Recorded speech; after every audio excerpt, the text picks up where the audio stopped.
ایک بار ذرا شہباز شریف صاحب کو سن لیتے ہیں, بول رہے ہیں اس وقت, ایک بار ذرا سنیں. میں اور بھائی بلاول صاحب ہم گئے وہاں پر, جو سیکرٹری ہیں ان سے میں نے پوچھا یہ آپ نے کیا کیا, انہوں نے کہا جی and I am quoting his words, جو سٹاف تھا کہ جی بالکل اسپیچ ہونی تھی, ہم نے بتایا تھا اسپیکر کو اور انہوں نے جو کچھ کیا ہے وہ ان کی مرضی ہے, لیکن ہم نے ان کو بریف کر دیا تھا. ان بیچاروں کا کوئی قصور نہیں, جو اس کی پریکٹس تھی, پروسیجر تھا, قانون تھا, اس کو انہوں نے آج پھر نہیں انہوں نے فالو کیا. یہ دیکھ لیں 8 مارچ سے لے کر آج ہو گئی ہے 31 مارچ کہ اس دوران میں کس طرح آئین اور قانون کی دھجیاں اڑائی گئی ہیں, اور ملک کے اندر پورے 22 کروڑ عوام کو کس طرح ان کے مینڈیٹ, ان کی جو مطالبات ہیں جو کہ پارلیمان میں تمام متحدہ اپوزیشن والے ان کی خواہشات پر یہ ووٹ آف نو کانفیڈنس کی موشن پیش کی ہے. عدالت عظمیٰ بھی دیکھ رہی ہے, پوری جو جوڈیشری وہ دیکھ رہی ہے, پورا ملک حیران ہے, پریشان ہے کہ یہ کیا ہو رہا ہے, خدارا کیا غدر مچا ہے. میں سمجھتا ہوں کہ ہم نے یہ فیصلہ کیا تھا کہ ہم کوئی غیر پارلیمانی بات آج نہیں کریں گے تاکہ کسی کو کوئی موقع نہیں ملے, اور ہم نے اس طرح کیا. آج پوری قوم نے دیکھا ان کیمراز کے ذریعے کہ الحمدللہ جو فنشنگ لائن ہے جس سے کہ حکومت کو آئینی طریقے سے ڈیفیٹ دی جاتی ہے وزیر اعظم کو, یعنی ان کے خلاف ہم 172 جو نمبر جو چاہیے عدم اعتماد کو کامیاب کرانے کے لیے اس موشن کو, وہ آج الحمدللہ پوری قوم نے دیکھا کہ آج پارلیمان میں موجود تھے متحدہ اپوزیشن کی چھتری تلے, چاہے وہ پیپلز پارٹی ہے, چاہے وہ PMLN ہے, JUI ہے, وہ BNP مینگل ہے, وہ جمہوری وطن پارٹی ہے, وہ پاکستان متحدہ قومی موومنٹ ہے, وہ چاہے وہ بیپ ہے, وہ چاہے وہ ہمارے انڈیپینڈنٹ ساتھی ہیں ANP ہے.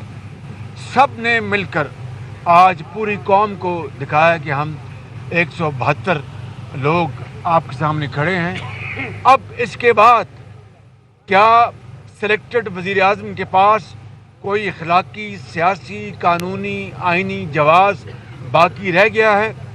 اگر اس کے بعد بھی وہ اس معاملے کو اپنا دھینگا مشتی سے اور دھمکیوں سے اور بے جا غلط الزامات لگا کر اگر اس معاملے کو وہ ڈرائی کرنا چاہتے ہیں تو وہ آئین شکنی کے وہ مرتکب ہو رہے ہیں اسپیکر بھی. اور اسپیکر صاحب نے تو پاکستان کی تاریخ میں اپنا نام سیاہی سے سیاہ حروف میں لکھا لیا ہے. اب میں آتا ہوں کہ سلیکٹڈ وزیر اعظم نے جو الزامات جو لگائے اور جن الفاظ میں جو ہماری جو معزز شخصیات ہیں پارلیمان میں یا پارلیمان سے باہر, ان کو جس طرح پکارا, پوری قوم کا سر شرم سے جھک گیا ہے. اور گھٹیا ترین الزامات, جھوٹے الزامات کہ جناب نواز شریف کو اپنا باہر سے ان کو پاکستان کے اندر مداخلت کے لیے نواز شریف نے رابطے کیے ہیں. اور کیا اسرائیل کے بھی کہا, اسرائیلی انٹیلیجنس ایجنسیز. عمران نیازی میرا منہ نہ کھلواؤ, ہم اس گھٹیا لیول پر نہیں جانا چاہتے جہاں تم جا چکے ہو, وگرنہ جو اچھی جو قوم بات سن سکتی ہے وہ تو میں کہہ سکتا ہوں کہ تمہارے آپ کے جو فورن فنڈنگ میں جو ڈونرز ہیں وہ کون ہیں. وہ اس میں ہندوستانی بھی ہیں اور اس میں وہ اپنا اسرائیلی بھی ہیں. بات اسرائیلی یا ہندوستانی کی نہیں ہے. فورن فنڈنگ قانون میں غیر ملکیوں سے, چاہے وہ کوئی غیر ملکی مسلمان کیوں نہ ہو, اس سے آپ کنٹریبیوشن نہیں لے سکتے. آپ نے ان سے یہ اپنا لیے ہیں, آپ نے یہ فنڈز لیے ہیں اور آپ نے ڈکلیئر نہیں کیا, آپ نے چھپایا, آپ نے اسٹیٹ بینک سے چھپایا, آپ نے ریٹرن میں شامل نہیں کیا. یہ بہت میں سمجھتا ہوں کہ ظلم اور زیادتی ہے. اور اب آپ گھٹیا الزامات پہ اتر آئے ہیں. بد زبانی تو آپ کا تکیہ کلام ہے, اس میں ہم کبھی جواب نہیں دیں گے. اور آپ کے جو کرپشن, آپ کے ناک کے نیچے جو اربوں خربوں کی کرپشن, یہ پوری قوم جانتی ہے. آپ کے گھر میں کرپشن ہے, آپ کے وہ جو خاتون ہے, میں اپنا وزیر اعظم کی جو جو محترمہ ان کی وائف، میں ان کی بات نہیں کر رہا، لیکن ایک اور خاتون ہے جو فرنٹ پرسن ہیں، جنہوں نے اربوں روپے کی کرپشن کی اور دبئی پیسے بھجوائے. الزام لگانا بڑا آسان ہے، ثابت کرنا بڑا مشکل ہے. عمران نیازی گھٹیا الزامات لگا رہے ہیں نواز شریف کے اوپر، اور کس طرح آپ معزز لوگوں کو آپ پکار رہے ہیں. آپ کو اپنے گریبان میں آپ کو جھانکنا چاہیے. آپ کو اپنے بھائی ذرا بات سنیں، بھائی بات سنیں، بھائی اور پھر اور بھائی آپ بات سنیں، بات سنیں. اور اس طرح آپ اپنا بات کرتے ہیں امر بالمعروف کی بات کرنا، یا ریاست مدینہ کی بات کرنا، اور اربوں خربوں کی کرپشن ہو اپنا، چاہے وہ LNG کے اپنا پروجیکٹس ہوں. آپ نے گیس میں آپ نے اربوں کی کرپشن کروائی، آپ نے چینی کی ایکسپورٹ میں اربوں کی کرپشن کروائی، آپ نے گندم کی ایکسپورٹ میں پھر امپورٹ میں اربوں کی کرپشن کروائی. سبسڈی کے نام میں آپ نے امیر لوگوں کی جیبیں بھری، غریب کو آپ نے مار دیا، اس کی جیب کاٹ لی، اس کو دوائی نہیں ملی، اس کو علاج نہیں ملا، اس کے بچوں کو تعلیم نہیں ملی، اور شیر خر بچے کو دودھ نہیں ملا. یہ آپ کا دن رات نام لینا ریاست مدینہ کا، اور کام اس کے بالکل الٹ کرنا. میں کیا بات کروں؟ اس طرح تو ہمیں دیکھیں نا، جو قرآن کریم میں آتا ہے کہ جو شیطان کروائی، سبسڈی کے نام میں آپ نے امیر لوگوں کی جیبیں بھری، غریب کو آپ نے مار دیا، اس کی جیب کاٹ لی، اس کو دوائی نہیں ملی، اس کو علاج نہیں ملا، اس کے بچوں کو تعلیم نہیں ملی، اور شیر خر بچے کو دودھ نہیں ملا. یہ آپ کا دن رات نام لینا ریاست مدینہ کا، اور کام اس کے بالکل الٹ کرنا. میں کیا بات کروں؟ اس طرح تو ہمیں دیکھیں نا، جو قرآن کریم میں آتا ہے کہ جو شیطان جو ہے اس کے وسوسے سے بچو. میں قرآن کریم میں آتا ہے، میں کسی اور شخص کی بات نہیں کر رہا، میں قرآن کریم میں جو ذکر ہے میں اس کی بات کرتا ہوں. اس لیے آج پوری قوم کے سامنے متحدہ اپوزیشن جو ہے وہ کامیاب ہو چکی. ہم یہ اپنا جیت چکے. یہ موشن اب 22 کروڑ عوام نے اس کا فیصلہ کرنا ہے انشاءاللہ. خط کی بات کریں، ہاں سوری، ایک خط جو جس کا ذکر کرتے ہیں، میں نے کہا تھا پارلیمان میں لائیں، دکھائیں. آج بھی پارلیمان میں ایک کمیٹی کو اپنا بھیج دیا، اور پھر متحدہ اپوزیشن کو انوائٹ نہیں کیا. مجھے زبانی پیغام ملا اپنی چھوٹی بہن سے کہ جی آپ کو، وہ بھی زبانی 5 بجے. میں نے کہا مشاورت کریں اپنے جوائنٹ اپوزیشن سے. انہوں نے کہا جی کہ بالکل نہیں، ہم جائیں گے. یہ خط جھوٹا اور بالکل فراڈ ہے. جس طرح یہ شخص دن رات فراڈ کرتا ہے، جھوٹ بولتا ہے، یو ٹرن مارتا ہے، یہ بھی اسی طرح کا فراڈ یہ خط ہے. اس کے مدرجات آپ پڑھیں تو اس طرح کے میموز تو دن رات آتے رہتے ہیں تمام ہمارے سفارت خانوں سے. اس میں کیا ہے ایسی بڑی بات ثابت کرے کہ کس ملک نے پاکستان کے اندر ایکچولی مداخلت کی ہے، ثبوت لے کے آئے قوم کے آگے. اس لیے میں سمجھتا ہوں کہ آج الحمدللہ پوری قوم سرخرو ہوئی، جوائنٹ اپوزیشن سرخرو ہوئی. PTI کا وزیر اعظم، سلیکٹڈ وزیر اعظم آج وہ شکست کھا چکا ہے، اور وہ اخلاقی طور پر، سیاسی طور پر اور آئینی طور پر، قانونی طور پر آج اس ملک کا وزیر اعظم نہیں ہے. بسم اللہ الرحمن الرحیم. جب بھی ہم نیشنل اسمبلی پہنچتے ہیں تو عمران خان صاحب شکست کھاتا ہے. آج متحدہ اپوزیشن نے 175 ممبرز ہاؤس میں پروڈیوس کر کے کھڑا کر کے یہ ثابت کر دیا کہ اب کوئی راستہ نہیں ہے عمران کو بھاگنے کے لیے. آج بھی اسپیکر صاحب کو استعمال کر کے عدم اعتماد کے بحث سے تو بھاگ گیا، لیکن وہ کب تک بھاگے گا؟ ہر کسی کا پاؤں پکڑ رہا ہے کہ میرا کرسی بچائے، لیکن کیسے بچا سکے؟ اب جب ہمارے پاس اکثریت ہے، جب اتحادی اب اپوزیشن کے ساتھ شامل ہو چکے ہیں، اب کوئی سیف پیسج نہیں رہا، اب کوئی فیس سیونگ نہیں رہا، اب کوئی بیک ڈور راستہ بھی نہیں رہا.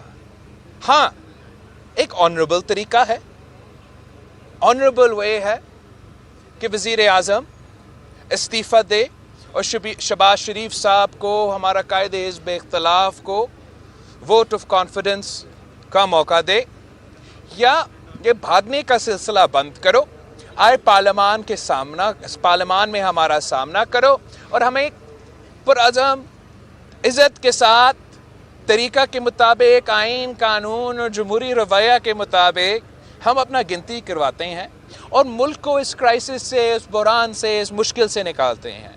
اب اگر عمران خان یہ سمجھتا ہے کہ وہ اس وقت NRO لے سکتا ہے تو اس کے لیے بہت ہی دیر ہو چکا ہے۔ خان صاحب کو یہ جو قدم اٹھائے جا رہے ہیں یہ نہ صرف عمران کے لیے مشکل پیدا کر رہے ہیں مگر ملک کے لیے مشکل پیدا کر رہے ہیں۔ عمران نے یہ فیصلہ کیا کہ جاتے جاتے جتنا بھی نقصان میں پاکستان کا فارن پالیسی کو پہنچے سو تو پہنچا دیں، پاکستان کی معیشت کو تو پہنچا دے تو پہنچا دیں، جتنا بھی نقصان میں پاکستان کے سارے اداروں کو پہنچا سکتا ہوں میں پہنچا دوں، مگر اپنا کرسی بچانے کے لیے یہ نامناسب بات ہے۔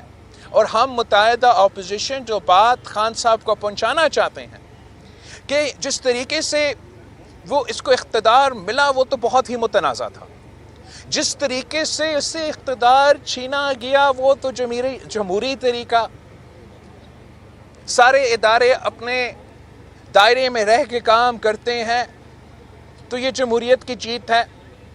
اگر خان صاحب کو ہٹانے کے لیے ہم نے عدالت پہ نہ ہی کٹکھٹایا نہ کسی اور ادارے کے سامنے آئے تو یہ ویلکم کیا جائے یہ بات، اور جو جمہوری طریقہ ہے اس کو رسپیکٹ کرے، اپنا عہدہ سے ہٹے، جاتے ہوئے اب اپنے آپ کے لیے تھوڑا سا عزت پاکستان کے عوام کے نظر میں اپنے آپ کے لیے آپ کی قائم کر سکتے ہیں۔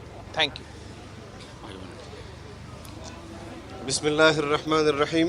بہت شکریہ، تفصیلاً گفتگو ہو چکی ہے، میں صرف اس میں اتنا اضافہ کرنا چاہتا ہوں کہ آج پارلیمان میں متحدہ اپوزیشن نے یہ فیصلہ کیا تھا کہ ماضی میں حکومتوں کو، ان کے وزرائے اعظم کو مختلف طریقوں سے اقتدار سے الگ کیا گیا اور ہر وزیر اعظم آج تک وہ سوال ڈھونڈ رہا ہے کہ مجھے کیوں نکالا، لیکن ہم اس وزیر اعظم کی مکمل تشفی کرنا چاہتے تھے کہ آپ کو کیوں نکالا جا رہا ہے، لیکن ان کا اسپیکر اور ان کا ڈپٹی اسپیکر نہیں چاہتا کہ ان کو یہ تشفی ہو کہ ان کو کیوں نکالا جا رہا ہے۔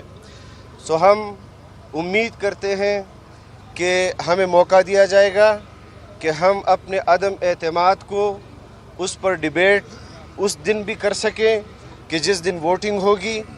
مجھے یقین ہے کہ اسپیکر اور ڈپٹی اسپیکر آئین کو اپنے ہاتھ میں نہیں لیں گے، اور اس کے ساتھ ساتھ میں یہ بھی واضح کر دینا چاہتا ہوں کہ مختلف ذرائع سے خبریں چلائی جا رہی ہیں کہ ہم 1,00,000 لوگوں کو اسلام آباد میں جمع کریں گے۔ کس بنیاد پر جمع کریں گے؟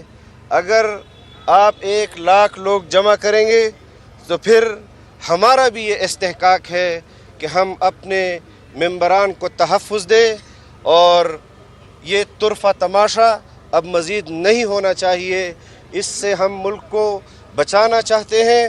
ہمارے پاس طاقت ہونے کے باوجود ہم نے آئین اور قانون کا راستہ اختیار کیا، ہم کسی بدمزگی کی طرف نہیں جانا چاہتے، لیکن اگر آپ چاہتے ہیں کہ آپ کے ساتھ اس طریقے سے نمٹا جائے تو پھر جو راستہ اپنے لیے آپ پسند کرتے ہیں اسی طرح کا آپ کو جواب ملے گا۔ میں اپنے دیگر قائدین کو بھی موقع دینا چاہتا ہوں، لیکن اپنی طرف سے میں نے بالکل واضح کر دیا ہے کہ ہم دو ٹوک اور بالکل صاف اعلان کرتے ہیں کہ ہم اپنے ممبران کو پروٹیکٹ بھی کریں گے اور عدم اعتماد کو کامیاب بھی کرائیں گے، اور انشاءاللہ میاں شہباز شریف صاحب کو وزیر اعظم کی کرسی پر بٹھائیں گے۔ ان کو اپنے وزیر اعظم کی کرسی سے ہٹنے کی اتنی تکلیف نہیں ہوگی کہ جتنا میاں شہباز شریف صاحب کو ان کے کرسی پر بیٹھنے کی تکلیف ہوگی، اور اس نے جو تکلیف قوم کو پہنچائی ہے تو ہم بھی میاں شہباز شریف کی صورت میں ان کو تکلیف پہنچائیں گے انشاءاللہ۔ ایک منٹ بھائی جان۔